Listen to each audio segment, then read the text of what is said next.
И јас не мислам дека ако се земе друг правец,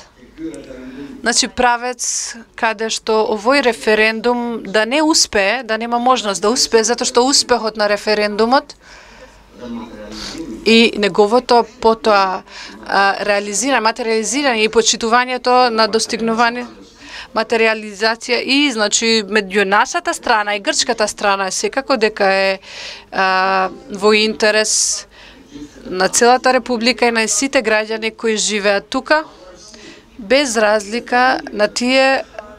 значи промени или разлики кои ги имаме, тие нека продолжат. Но тоа е една точка која е многу важна и која треба да не обедини и да не обедини во правец на Европската Унија, во правец на зачленување на нашата земја во НАТО и со тоа, за тоа ние не треба да го правиме затоа што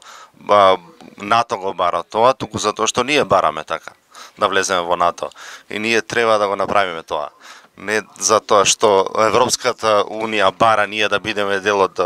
Европската Унија, туку затоа што ние бараме да бидеме дел од Европската Унија. Затоа што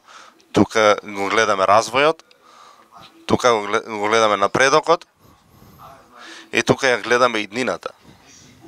Нашата сигурна иднина на нашата земја и на граѓаните на нашата земја. Ние ќе се ангажираме со сите капацитети кои ги имаме,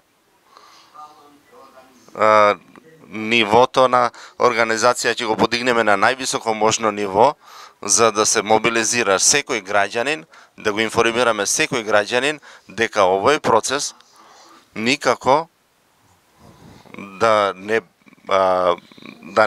биде неуспешен и ќе бидам многу сигурен дека не постои неуспех, затоа што се гради иднината. Овие се навистина одлучувачки моменти за нас, како луѓе кои се занимаваат со политика, но и за граѓаните на Република Македонија. Со оваа победа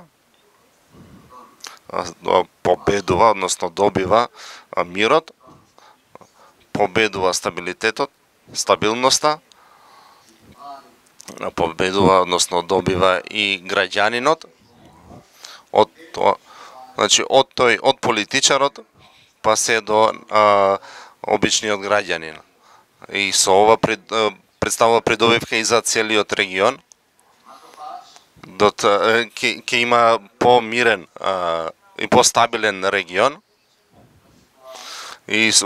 од оваа ситуација, со оваа ситуација, значи и Европа ќе биде многу посилна,